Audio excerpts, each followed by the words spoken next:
Yes, folks, it's Thursday. I'm Fred McMurray. It's 2 p.m. Pacific, 4 p.m. Central, which means this must be...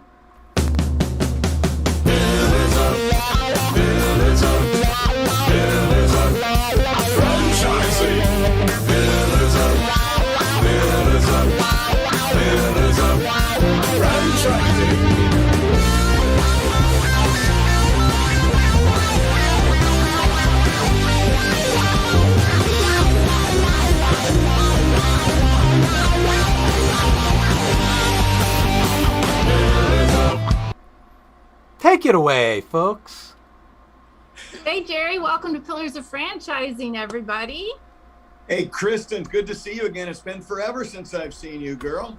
I know, right? At least 48 hours, I think. Something like that. Was IFA a blast or what? It was. First of all, welcome to Pillars of Franchising, everybody.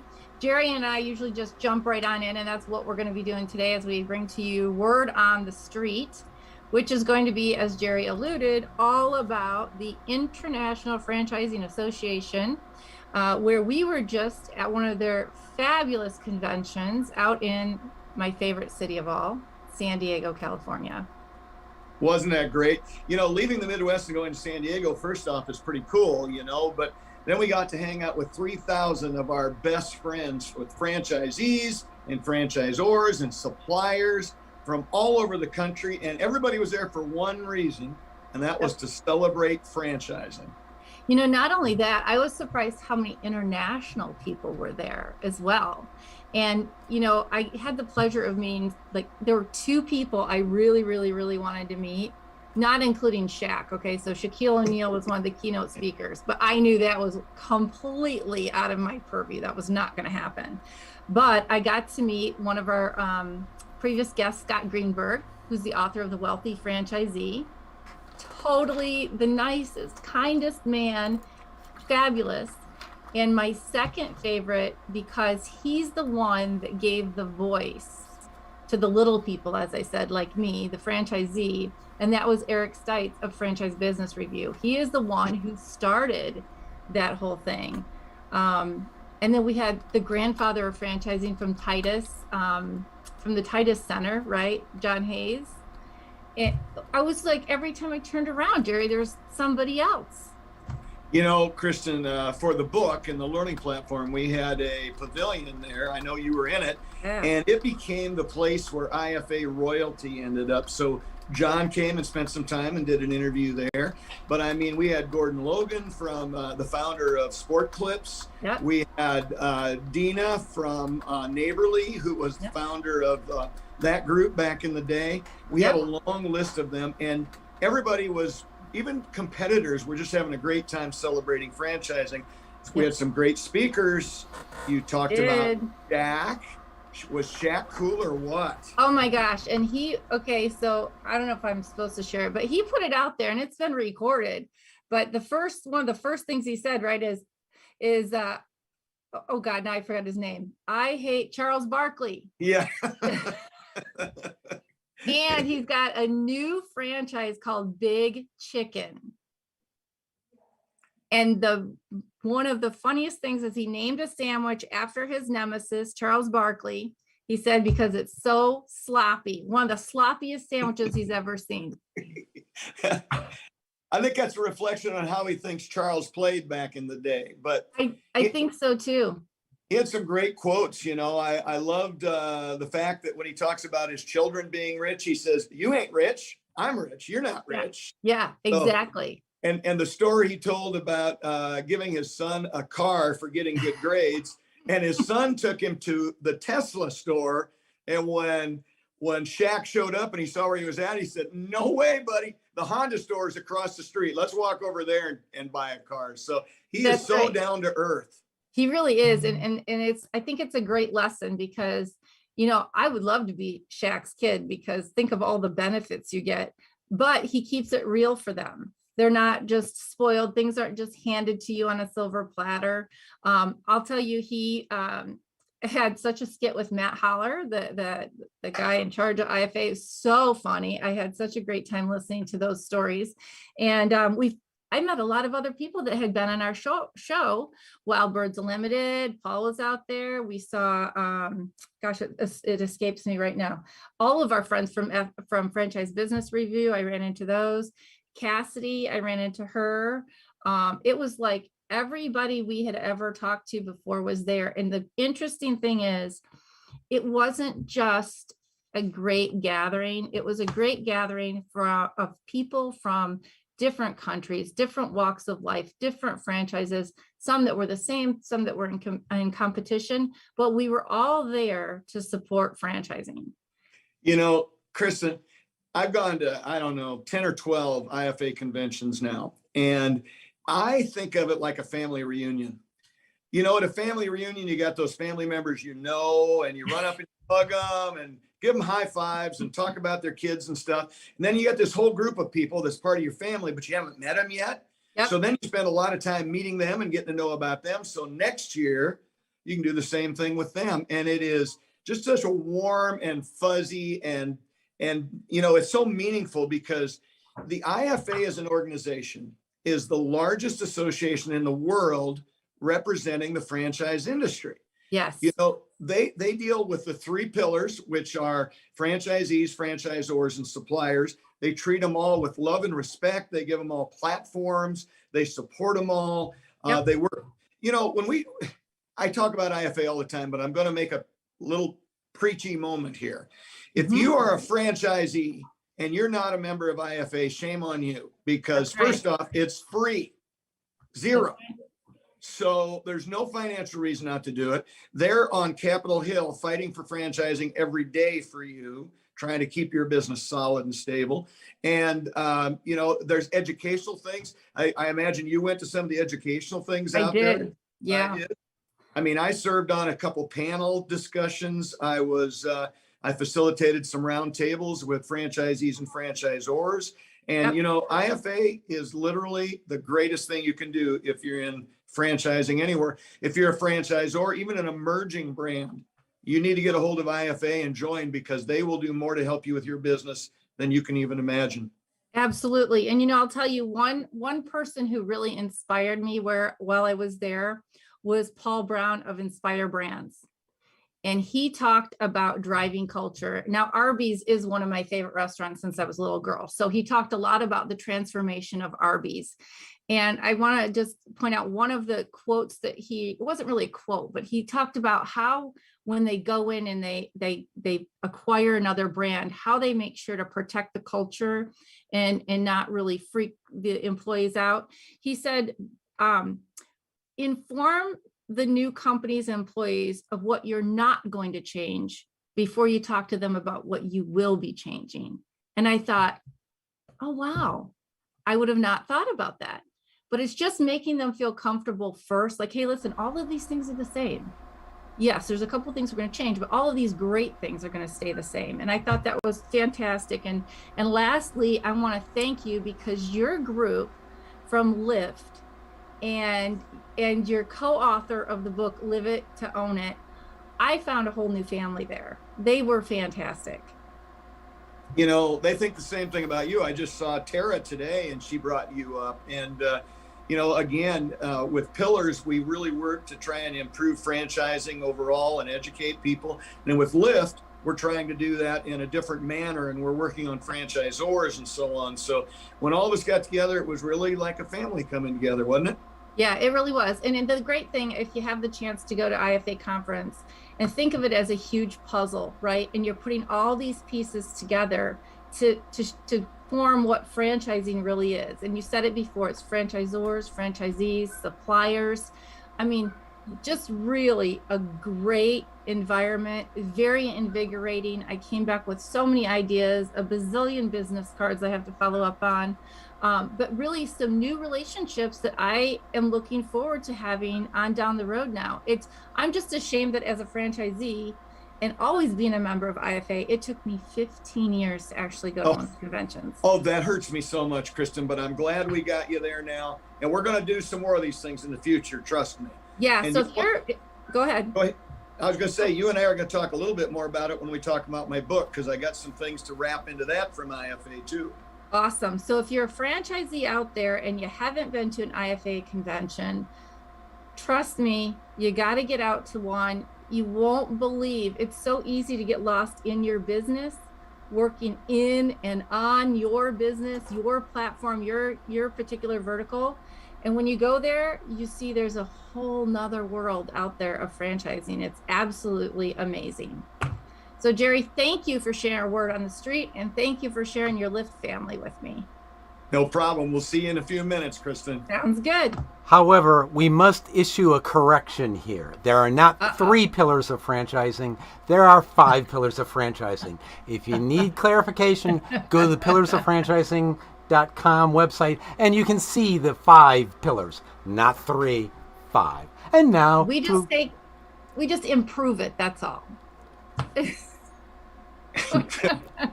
Go away, Fred. Oh, and today I'm so excited, Elizabeth. We have such a great guest today. We do. I'm excited. We have talked to one of her colleagues, Jackie Stiles, before from the WNBA. And Jackie put us in touch with Sherri Coale. For those of you who do not know, Sherri Coale is a native Oklahoman. She grew up 30 miles from the right side of the Red River in a small rural town where she fell in love with reading, writing, and basketball, not necessarily in that order. In 1987, after a highly successful collegiate career at Oklahoma Christian, she hung up her high tops and moved from the court to the sideline, and began what would become a Hall of Fame career as a women's basketball coach. For 25 years, she served as the head women's basketball coach at the University of Oklahoma, where she is the winningest coach at OU history.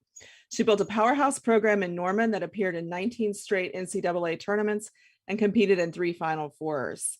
She's a member of the Women's Basketball Hall of Fame, the Oklahoma Sports Hall of Fame, the Oklahoma Women's Hall of Fame, Oklahoma Christian Hall of Fame. She's a Hall of Fame kind of girl.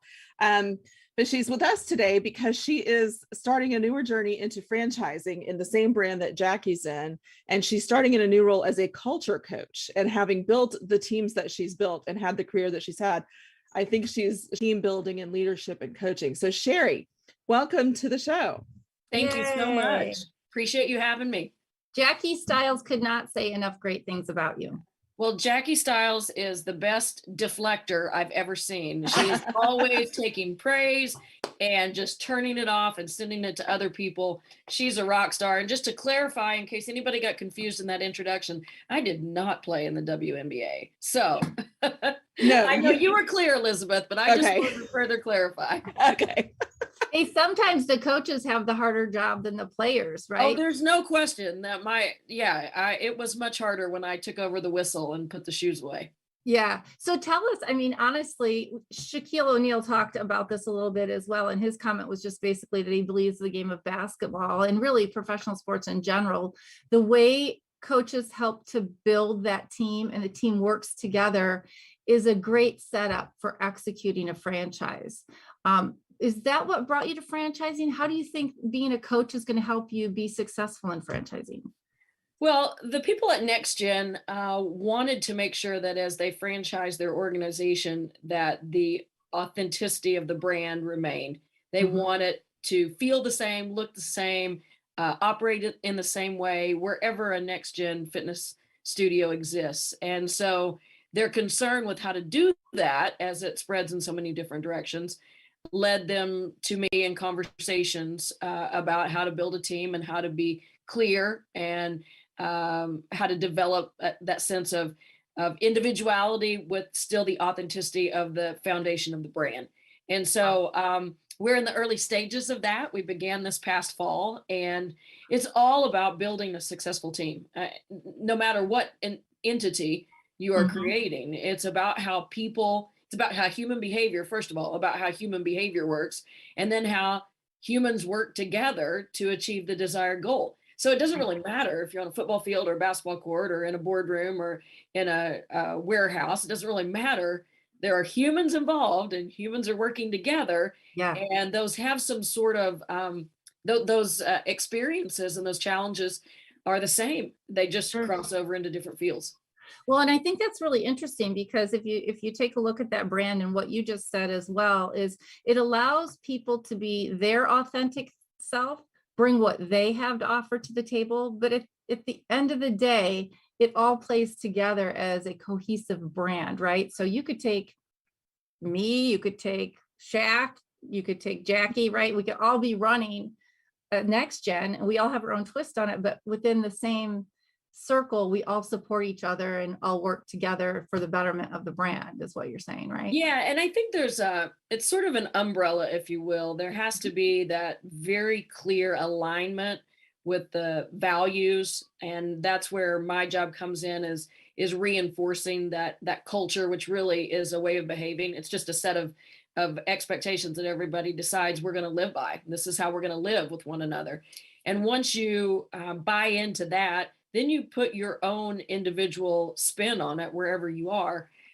We have a saying that as the water rises, so do the boats. So every studio is striving to become the best it can be, and every studio's success does is elevate the brand. And so we're all in it together and helping one another. So Sherri, when we talked on the phone before this call, you mentioned something about the common sense things that you do as a team builder in basketball that sometimes you were surprised that you didn't see in the business world. So as a leader of a team who developed culture at Oklahoma, what do you think your strengths are? Clearly you have a lot of them because you were so successful, but what strengths are you going to bring to creating this culture at NextGen that you learned from being a coach for all those years? Well, maybe first and foremost is the fact that everybody is so distinct and unique in their own way. We all face similar challenges. There are similar problems that exist at every level in every group, regardless of the makeup of that group or the endeavor that they're involved in. But people are different. There are no two people that are alike on this planet. And so looking at a room full of very distinct individuals and personalities and appealing to not only their desires, but their needs at the same time, and understanding how important it is for everyone to be heard, for everyone to have a piece of ownership in what's going on, to understand their role. The clarity, I think, of expectation and roles is so important. And then the way you bind those people together, because the way you get extra miles out of people, and we all know right now that finding a workforce is a challenge. And then once you get a workforce, how do you get them to want to run beyond the tape, past the finish line, keep going? Well, the only way any of that ever happens is if they feel like they're invested in it, and they have ownership in it, and it matters to them, and they love the person to their right and they love the person to their left. That's when you start to get extraordinary results. So the goal is to try to build an environment where people can do their best work. And when you do that, then that culture begins to become contagious. I think that's awesome. It's kind of like letting everybody shine in their own light, right? And then making sure that everyone has mutual respect for each other. So tell us a little bit about the NextGen model and what makes you so excited about it. Well, I think first and foremost, it's the expectation of excellence in everything that they do. Every I is dotted, every T is crossed. There is an emphasis on relationships with their clients. Really training the person and not just the body, which is very holistic in nature, obviously. And that was very appealing to me, that the only way we reach our goals is by helping you reach your goals. So it's very service oriented at the front end. That's what you feel. And at the back end, that's what you take away with you. The personalization of their fitness model, the way that every client can have a different end result or different outcome. Maybe it's relieving stress. Maybe it's losing weight. Maybe it's getting more fit. Maybe it's warding off injury. It could be any number of things. Sure. It doesn't matter. They're going to build a plan that is specific for the client. How he or her or his, I guess, bodies are working at any given time, what their goals are, what their time allotment looks like, how much time they can devote to it. So it's truly an individualized game plan for every single client who comes in their studio. I love that. And I love their human kindness from the touches of they're constantly asking you for if you would like a water bottle, would you like a drink, stay hydrated, to here's your personal towel, to please and thank you, and the general feeling in the air when you walk in a studio. It's about a place where people care. That's awesome. And do you do mostly individual training, small classes? What does that look like? Well, we are figuring out it as we go. I mean, we are literally making the path by walking here. Yep. That's an emerging brand, right? That's right, what happens. Right. And we started with I was a part of NextGen U, which is the onboarding for new franchise holders. And that was terrific. That was an entire day of orientation and discussions and lots of questions and answers and getting to know each other and digging around to, why do you want to do this? And why is this important to you? And that sort of thing. And then following that, we have monthly Zoom calls where we do a lot of breakouts. COVID did a lot of bad things that we're not happy about, but one of the really good things is the invention of the Zoom tool that I know everybody is zoomed out. Trust me, as a college coach, I was like, I never want to look at a screen again. This is ridiculous. I know more about chat rooms than I ever cared to, but it really is a way to break these people up. They're all across the country. You bring them together, you break them out into small groups. They can have very intimate conversations. Then you bring them back together and they share with the group. You can facilitate learning and adaptation really quickly through this technology. And so that has been fun. But the first thing that we try to do is help people grow, because the better the people are, the better the organization is. It doesn't matter what business you're in. It's all about the quality of the people who are running the business. And so we start right there with where are you and who are you and who do you want to be and how can we get there? And so it's very personal growth centric, if you will. Sure. Well, and that brings about a very interesting topic that all franchises, all businesses are dealing with right now is the staffing situation. So I know you're directly involved with the franchisee, but what do you guys do, or what is your goal as the cultural officer to be able to translate that from a franchise owner into picking the right team? How do you train those franchisees to look for that special something in people when you're in such a tough labor market? Well, I think the answer to that, the second part, how do you train them to identify that, just to kind of have your ears and poked up ready to find it, is easier than getting a pool to choose from in the first place. Yeah. I mean, that seems to be the big hurdle right now. Like, who out there wants to work? And so I think as you identify, you get a group of people who are applying and they're interested in it. I think the identification process is simple in comparison to that. But the most important thing that we've talked about in the last couple of weeks has been the fact that you can't always control all of that. You're going to find somebody who can work, and you can't control. Maybe it's not the best. Maybe it's not your A+ employee that you would choose if you had 500 to select from. That's right. But what we can control is who and how we are at all times. And so we continue to model. If I want my employees to do blank, then I must do blank.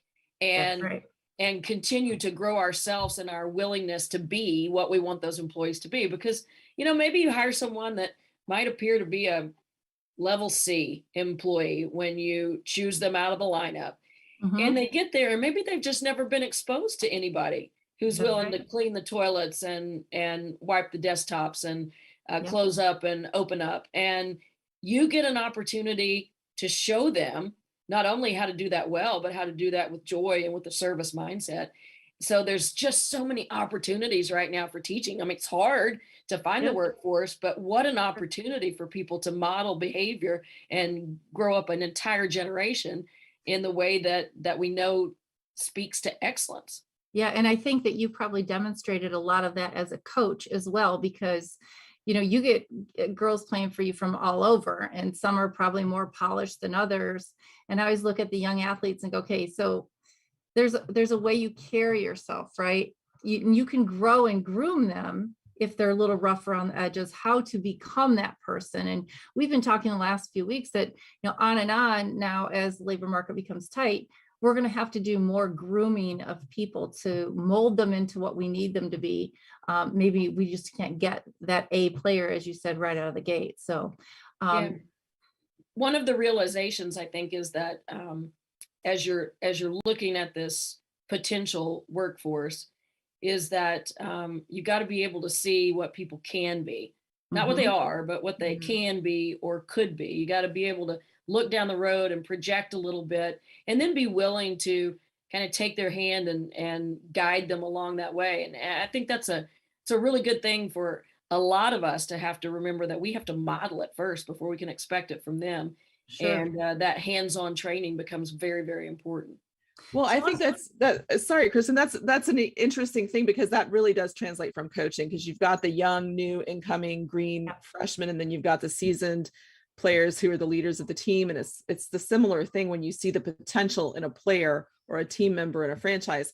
So what I'm curious about is, what is your philosophy on failure or struggle or bumps in the road? Because as an emerging brand, you're going to hit those. And in a market like we're talking about, that you may not get the A player, what is your philosophy on bringing people through that struggle or through a failure, how you overcome? Celebrate the mess out of failure. I had on the hallway a huge quote about failure in our facility, because that's the only way you grow. Yeah. The So only true. way you stretch yourself and reach other heights is to reach higher than you can and fall on your face and then get back up and do it again. So we would celebrate it always. We used to sometimes take some athletic tape and go put an X on the floor when somebody missed a wide open shot or did something wrong.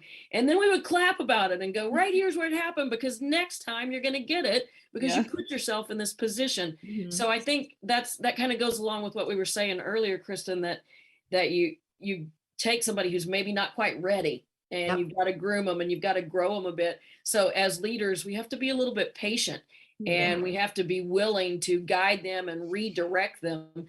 And remember that sometimes we might be the only example of what we're looking for looks like. So Yeah. you can't punish a potential employee for what they don't know. They That's don't know right. what they don't know. So you have to provide that for them, and then hold the expectation always high, but support them as they will fail. If they're trying to do something significant, they're going to fail. Support them through that and redirect them. And remember that sometimes it takes a while. I'm watching two seniors right now who are playing at Oklahoma. I retired last spring, and they came in as freshmen and played a ton, and potentially really good players, but not ready for BCS basketball at the highest Mhm. possible level. And they failed a lot, and we lost a lot, and none of us were accustomed to that at all. But I'm watching them now and who they are now and how they've become as a result of those experiences. And it's extraordinary. I just sit back like a proud mama watching her children, saying, look who you have become, because they just continued to show back up. They Right. would lose and they wouldn't run and hide. They just show back up. And that's what we want our workforce to do. That's what we want to train them to do. And the only way you do that is by saying, this is a good thing. It shouldn't feel so awful. Let's redirect all that feeling and that emotion, and let's get on to the next thing. Yeah. So let me ask you, this is kind of one of those questions I'm sure you've been asked a lot. So you're female, and it predominantly, sports has been run by males often, right? A lot. And now you're stepping into franchising again, where females are underrepresented, but we're making great strides. What are some of the things that you intend on doing to help promote and grow women in not just sports, but also in franchising and anywhere else that you happen to be? Well, I think I've always felt this way about coaching, whether it was at the high school level or then for 25 years at the Division I level. It's not who you are; it's what you do in terms of that. When you're involved in a leadership position as a woman, you are showing other women what is possible. When you're involved in a franchise, you're showing other people that you can also do this too. And I've always felt, I just have this really strong belief that we're meant to work together. I always had a male on my staff because I loved that he would see it this way and I would see it that way. And together we could see it kind of all the way around. Yeah. And I love that mixture. I don't think we should ever try to be the guy. I don't think the guy should ever try to think like we think. Let's just think about it and share our thoughts. I have this framed saying in my kitchen that says God speaks to us each differently and expects us to tell each other. And I really believe that that is true, that we use our special way of seeing things as females and we share that with those around us. And males do the same, and we make this tremendous team, and it's built on mutual respect. And you mentioned the word earlier, Kristin, presence. I think that's the key. It's how we conduct ourselves, how we handle ourselves, the way we walk in a room. You teach people how to treat you. And it's a tremendous opportunity and a tremendous time, I think, in the leadership world and the business community. I love that. You teach people how to treat you. For sure. That's awesome. Yep, you really do. Well, Sherri, we're winding up our segment here, but before we go, I wanted to ask you about the investment that's required if you want to look at a NextGen Fitness as a franchisee. What kind of investment are we talking? Well, I can't tell you the specifics of all that because I'm working with, I'm not a franchisee. I'm working with the whole group from a culture standpoint. And so I don't get involved in the specifics of the purchasing of a franchise. I work with those who have already done that. But I can tell you that the greatest investment is your emotional time and energy. It's not even close. Whatever you got to come up with from a financial standpoint to be able to choose a location, to build out a facility within that location, all the equipment that's required to set up and run it, because it's very sophisticated equipment, training equipment. The greatest investment is mental and from an emotional energy standpoint, because just like in coaching, every single client that walks in the door is going to be at the level that you are. You can't have a bad day, you can't have a bad moment. You are there with the energy level that you expect from them. And so that consistency of bringing that to the table is certainly the deepest investment that a franchise owner would have to make. Absolutely. I think that's great advice. And it goes for most franchising, most business ownership is that kind of thing. And if you don't have that level of commitment of time and emotional energy, no amount of money is going to save you from that, right? Absolutely. Very well said. And no brand that you choose is free of needing that emotional energy. That's for sure. Leading anything requires that. Yes, Yeah. Absolutely. So Sherri, if people are interested in learning more about NextGen Fitness and reaching out, what is the best way for them to get in touch? Well, they can go to the website, obviously, nextgenfitness.com, and there is a plethora of information there. I would also say that Brian Watley, the CEO, and his crew, Brian Andrews and crew, are very accessible, and they will talk to you about, and even if you're just thinking, I want to know more about this, I have no intention, they're terrific at engaging you, and they want to have those conversations. Even if you're wanting to go do something else, they can tell you about the potholes and the hurdles that they've faced in their creation of this, and especially maybe the pivoting that they've had to do over the past COVID year, because we've all faced it, but in those hands-on physical areas, it's become increasingly difficult. How do you train somebody across a Zoom screen? That's a little bit harder than some other things. Yeah. So they're very accessible, and I don't think Jackie would mind me saying this either. She is a first-time, obviously brand new, diving in head first entrepreneur into this, and she would be a great source for anyone. And she doesn't say no to any phone call when people are wanting to learn and grow. She is all about helping people learn and grow. Yeah, and the community, it's fantastic. You have to give some credit to you as a coach for helping her with that. Obviously, her parents and her environment and everything else, but just absolutely amazing. And thank you for being such a great positive voice, not only for basketball, but for women in general and franchising. It's been a great pleasure talking with you today, and I'd love to see you again as the brand continues to grow. Well, thank you so much. We're very excited about this venture, and I think it's going to have a ripple effect across the country. So we're super excited about it. Thank you guys for all you do for business owners and for young people who are diving into this, young and old people who are diving into this. I count myself as old. Me too. I count me. We just appreciate you so much. Thank you for the service that you provide. It's incredibly helpful.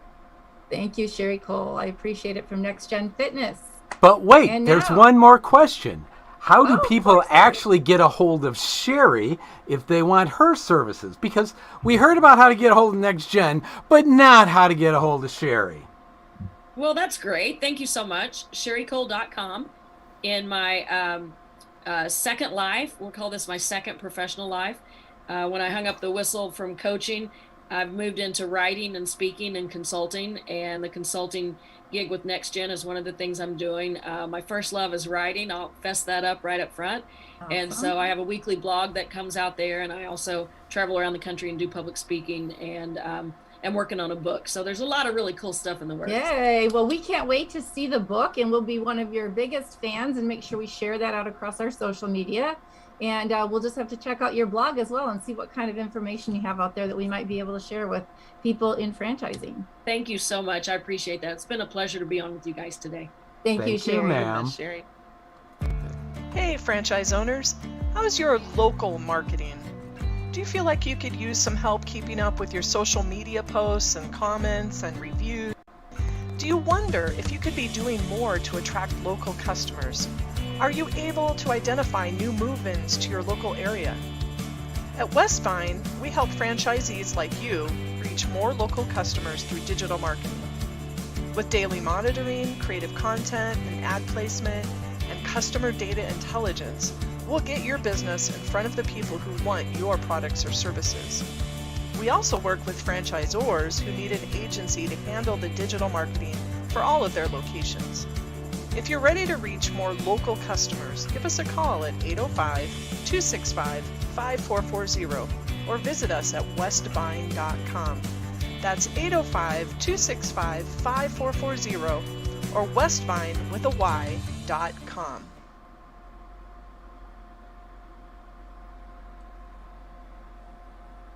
Look at there, I pulled an Elizabeth. And I wasn't sure I was on, so I had to quickly get off of mute too. I'm glad you were. Well, hey, Kristin, how about coach? You know, I played sports for a lot of years in a lot of different sports, and I just called everybody coach. So I guess Coach Sherri is now coach to me, right? Yes, yes. And that word coach means so many different things to so many different people. Now, two things I took. I mean, I took a lot from her, but two things I took. One of them is the whole women thing, because I recognize the hurdles women have to go over. Yep. But in my world, I answer to women all day long, everywhere I go. So it's a struggle for me. I've got to understand not everybody has my life, you know? Yep. So I'm out pushing and raising women up everywhere because I've got so many of them behind me pushing me. That's right. That's right. Yeah. And the second thing, I think about all the businesses I've owned and all of my own right now, and I need to go buy, you know, like a case of white tape to go into all of those businesses and put X's on the floor where I screwed up over the years. And then I came back and did it better, because that's a great analogy, isn't it? It really is. It really is. And I think about the work that goes into once you miss that shot or that goal or that target, you know, you can't, that's where perseverance comes in. You have to be able to move past that, because no one's going to get it right 100% of the time, right? No, that's exactly right. Michael Jordan talks about all the shots he missed, you know, and he remembers all of those. But, you know, in business, I can think of times when I made a bad hire and I know where I was standing when I did that, or I made a bad marketing decision, or let's face it, maybe I made a bad investment in a business or something like that. So literally, the longer you're in the business world, franchising or small business, the more tape you need, if we're going to refer back to Coach's analogy. And you know what? That's why I wrote the book, right? That's right. That's why I wrote this book, because I don't want anybody to go through those things I went through. I want them to skip right over those, become rock stars, and then take their business to another level without, you know, waiting in the weeds like I had to do all those years. And I'm excited to talk about another chapter today. How about you, Kristin? Yay, I am ready to go. Well, we're going to talk about marketing, promotion, and you today. Absolutely. And so important, right? Because that's really what grows your business. You know, it is. And I'll be very honest, marketing makes up for some mistakes sometimes, because, you know, if you make some mistakes in the rest of the business, sometimes marketing will kind of fill some of that gap for you. So I, early in my career, became very proficient at marketing. And I'm going to talk about a little bit that right now. So let me jump into it here. Sounds great. You know, when we talk about marketing in the book, since it's a franchise book, we talk about Zors, Z's being partners, That's right? Mm-hmm. Because, you know, in most franchises that you buy, you're going to pay a royalty out of every revenue dollar that you bring in, and you're going to pay a national marketing fund fee. And there have been franchisees in the past, many of them, who get kind of perturbed about the national marketing fee. That's right. Because not always do they know exactly where those monies are going, right? And what does it support? That's right. And, I will also tell you this, many of them see what's going on, but don't really recognize it or recognize what it's going to do for their business. That's because right. national marketing is more for brand awareness. It's more to let people know that that brand is out there and what the brand stands for. Right. And that you do local marketing to complement that and bring them to your location. So got to understand how those two work together. Do you know who I think is doing a great job with that right now from a national marketing perspective is Domino's. Domino's Right. doing great. Yeah, they're doing a great job. And so those franchisees hopefully really understand the benefit of what that brand awareness, going out and giving people during COVID gift cards to local restaurants if they ordered from them. Who does that? I know that is a phenomenal campaign. I love it. I'll call out two others while we're doing this right now. One of them is one of my largest competitors, and one of them is one of my companies. So during the football championship series, college football championship series, Sport Clips killed me with all of their marketing on the bowl games, just killed me.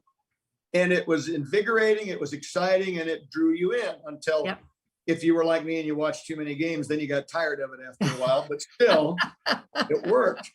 Yeah. And then Great Clips during basketball and hockey and several other things, they just continue to own some of that space. And I think they do a great job of doing that. So that's part of the national fund. And you need to understand that that's building brand awareness so that people know you're out there.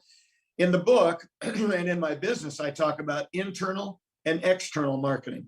Sure. For me, internal marketing is primarily customer service. It's building up your brand through the delivery of your products and services so that people want to continue to come back to work with you and your team. And then there's external marketing, which I divide into two categories, national marketing and local marketing. And local marketing is what I love. I'm the king of guerrilla marketing. I do things nobody else would do, and I really enjoy sharing it with people. So, a few years ago, I was watching this big bus drive around town all the time that had the name of my biggest competitor on the side of it, and it irritated the heck out of me, as you would have guessed. So I reached out to find out what it would cost to wrap a bus with my stuff. And it was a lot of money. It is, yeah. Try having a fleet of cars, a whole fleet of cars wrapped or logo. So now I decided we own company cars, so we wrapped all of those. Nice. Now we've got 7 or 8 of those driving around our market as opposed to one bus. So I think I got more eyeballs on my stuff than they do on theirs. So I'm happy about that. But, when we talk about guerrilla marketing, I want to give you a little background on this. So J. Conrad Levinson, back in about 1984, coined that term. And the term relates to things you can do locally. Generally, they're low cost or almost no cost. And they drive people in your doors. So I read 2 or 3 of Jay's books and spent a lot of time learning it, and then adapted it for what we do. Right. So here's a long list of things that are in the book, and everything that's in the book we do consistently in our organization. And one of the things I think about guerrilla marketing from my standpoint, I call it COD, customers on demand, because you can turn them on and off like that when you do a good job of guerrilla marketing. So here's some things to think about from a guerrilla marketing standpoint. Cheater signs, those things like realtors use in front yards. You can use those around your business, maybe several blocks away. A lot of ours have arrows on them pointing, 2 blocks away to our place of business. They might have a special offer on them. Could be a lot of different things. Ray, I think we need a sign that says this home has been proudly cleaned by Molly Maid, right? Well, I can give you a lead so you know where to buy those, okay? Yes, we should talk about that. Okay, go on, I'm sorry. I think that's great, because that truly is building your brand and driving people I mean, if they see their neighbors are using you and they've been thinking about it, there's a certain comfort using somebody that your neighbor is using. So, and there's a long list of things, and I know we don't have a lot of time, so I'm going to hit some things so that you can move on and talk to the lovely Miss Karen here in a little bit. So I believe cheater signs and everything to go in underneath, guerrilla marketing, there's a science behind it. It's not just throwing some things out there. So under cheater signs, I look at placement. I literally draw maps for people about how to place them, where to place them, how to place them. You got to understand how color and organization works in driving a message. Mm-hmm. So it needs to have an attractive offer on it in most cases, so people focus on it. And then, one of the things I'll tell you is there are laws against doing some of these things. So I teach people to go online and go to building and zoning and check out the laws relating to guerrilla marketing and signage and those kinds of things. And then find the gray areas, because there's a lot of them. Mm-hmm. And many times if an enforcement person comes into one of my businesses, we know the law better than they do. So when they say something to us, I can say, but wait, right. Here's the way I read it. So I'll go through this list of things and then we'll let you close it out and go on. But so cheater signs, signs and banners, mascots. Yeah. We've had mascots get interviewed on the TV, on the radio. They're clapped at in front of the city. They're taken out to lunch. I mean, it is phenomenal and it draws a lot of attention.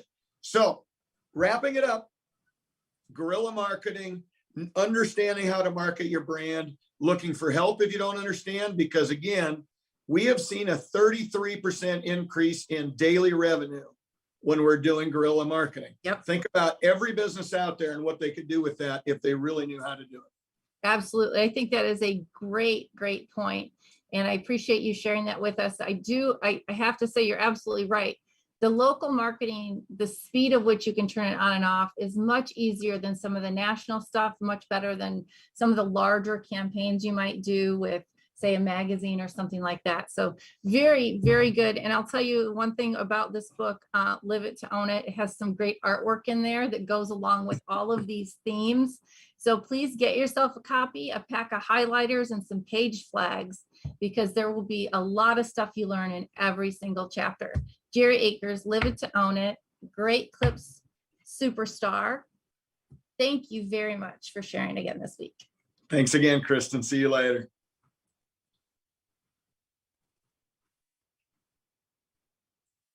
So Fred's talking over there, but he's on mute. You see him? He's trying to say, but wait, is now a good time to buy a franchise, Jerry? I see him waving his hands. No, sorry. No, sorry. My bad. So, but wait, there's one more question. You've talked about you've talked about local marketing, you've talked about guerrilla marketing, you've talked about marketing all over the place, but there's one form of marketing you missed. And I'm surprised. It's cause-based marketing. And yet I know you are an expert on cause-based marketing. Are you not? Well, I don't know if I would say I'm an expert, but I have done very well with cause-based marketing. And literally that's how you and I met, Fred. So I can see why you'd bring it up. Cause-based, we started our business by doing cause-based marketing. We would reach out to the local cancer society and the local muscular dystrophy society and ALS. And, you can list a lot of them. And we would offer to come and set up a table at their walk, run, whatever fundraiser they've got. We did official-rama for Boys and Girls Club in for many years. And we would put up flags, we'd put up banners, we'd do colored hairspray in kids' hair, we'd hand out balloons, and we'd give out coupons. And here's what I can tell you. We would get back about 30% of those coupons the first day, the day we handed them out, because if you're supporting them and the things they love, they will come and support you. So it's a very inexpensive thing to do. It's a great thing to do for your community, and I highly recommend it. Thank you for pointing that out, Fred. And I will add that into my next book, actually. Now it's actually in your book under the CHO, Mickey Akers. Oh, well, I didn't get to show Chief Hugs Officer. I didn't get to talk about that either. Yeah, my wife is the Chief Hugs Officer. Yeah, exactly. So we'll have to talk about that next time. We'll begin with the last ending in mind. Sounds good. Thank you, Chris. All right. Okay, now we have to go to, now it's getting weird. Wouldn't be pillars of franchising if it didn't get a little weird here and there. So thank you to Jerry and Sherri Coale. We're having a great show. We've got more coming up on culture in just a minute, but first we'd like to thank our sponsors, the Franchise Show 247. Go visit their website. They are a 24-hour, 7-day-a-week franchise expo where you can find out all about franchising. Titus Center for Franchising trains up young students in college in a business school with an emphasis on franchising, one of the few around the country who has that program. So go check them out at pba.edu and look up Titus Center for Franchising. Up next, we've got Karen and Ray, who are going to carry on with what Sherri Coale was talking about in terms of culture. They're both big fans of creating a good, positive culture. So stay tuned for Karen and Ray. Wow, what a perfect segue with Sherri. I mean, talking about positive culture, but I'd like to, just briefly touch on the negative Nelly. If you have a negative Nelly, that's like a rotten apple in a basket. And before you know it, it's going to infect every single other person. So with that being said, let's talk more about the positive stuff, because that's the most important thing I feel. Absolutely, because it's really setting. I loved it when Sherri was talking about the teamwork, right? And that whole teamwork. If you think about culture, I mean, culture really is about how people behave, how they treat each other, how they treat their customers, right? It's very all encompassing.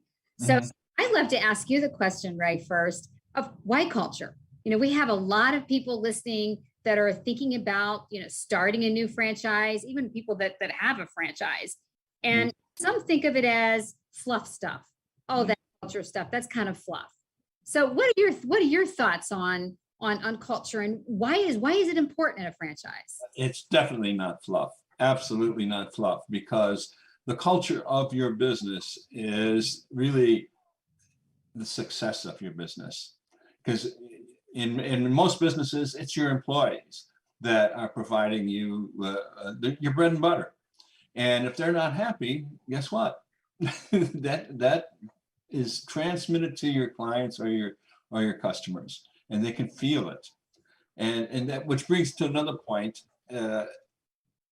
The culture of your business is from the top down.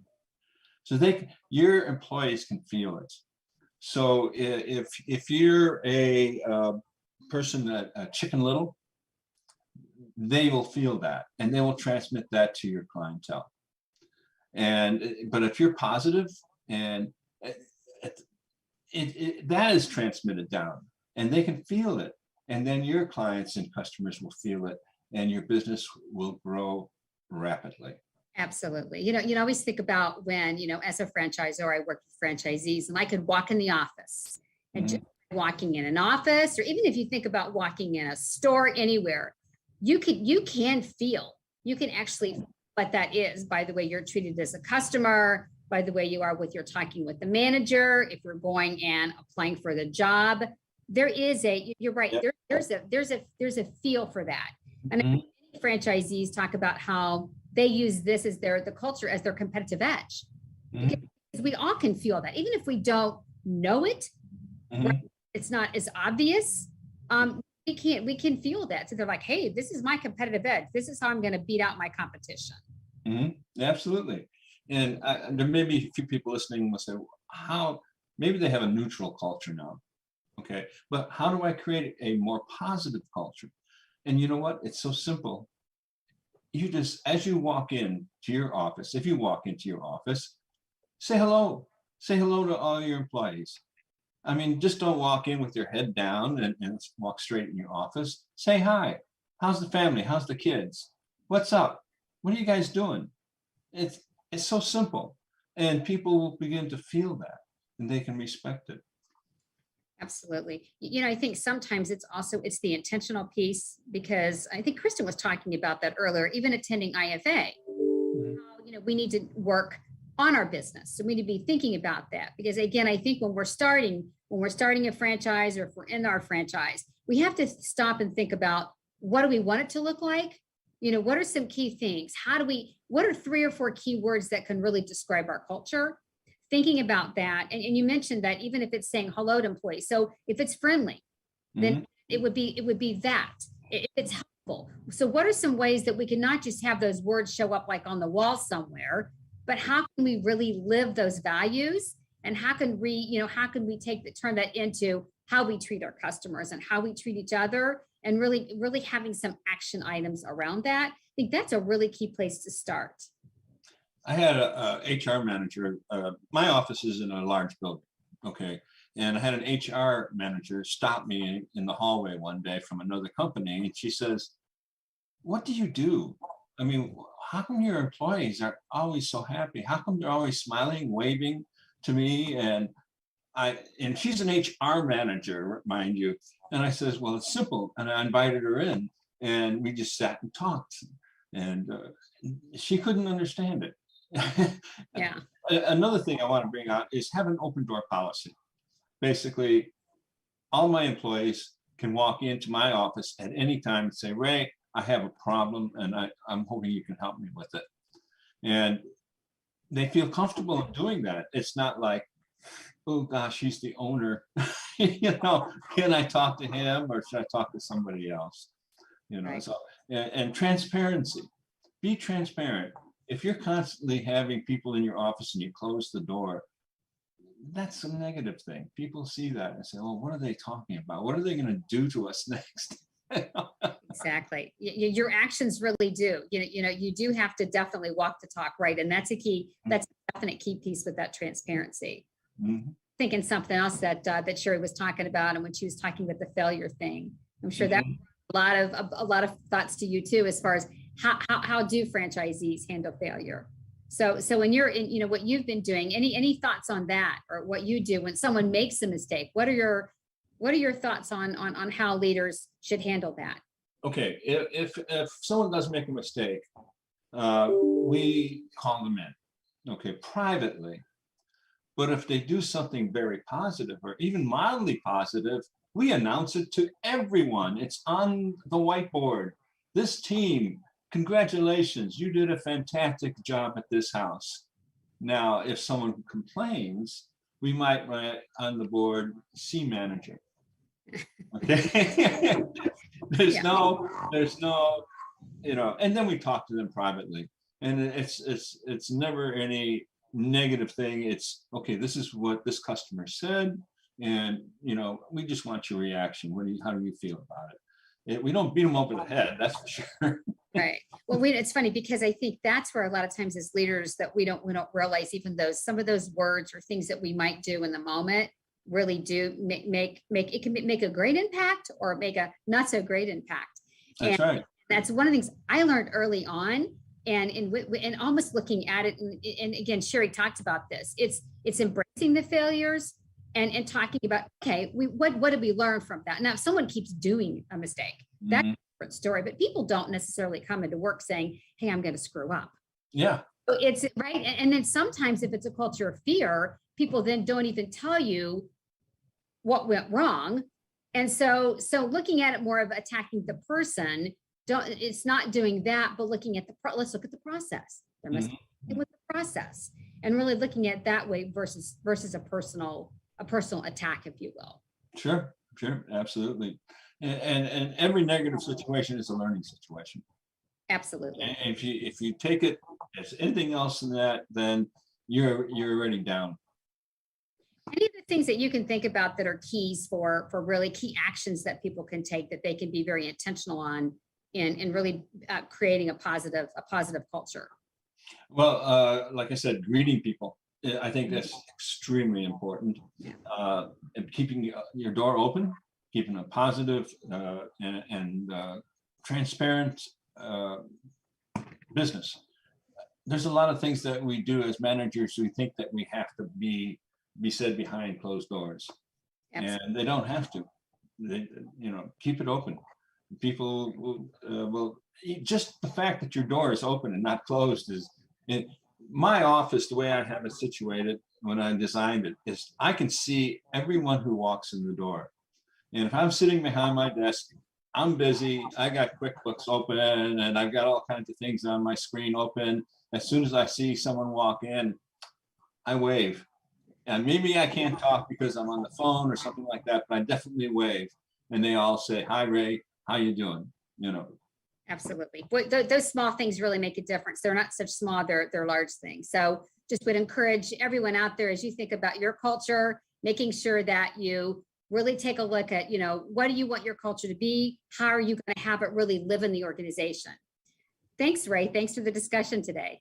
Thank you, Karen.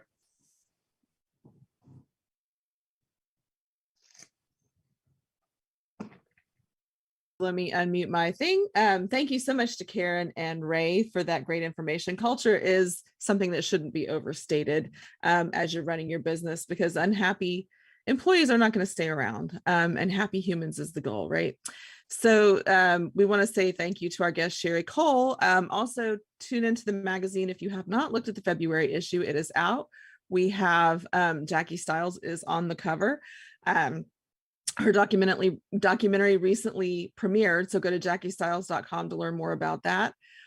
Stay tuned to the website if you want to learn more about what's coming up next. If you are looking to buy a franchise and need some help, visit pillarsoffranchising.com. You can subscribe and choose the option for I want to buy a franchise. I need a mentor.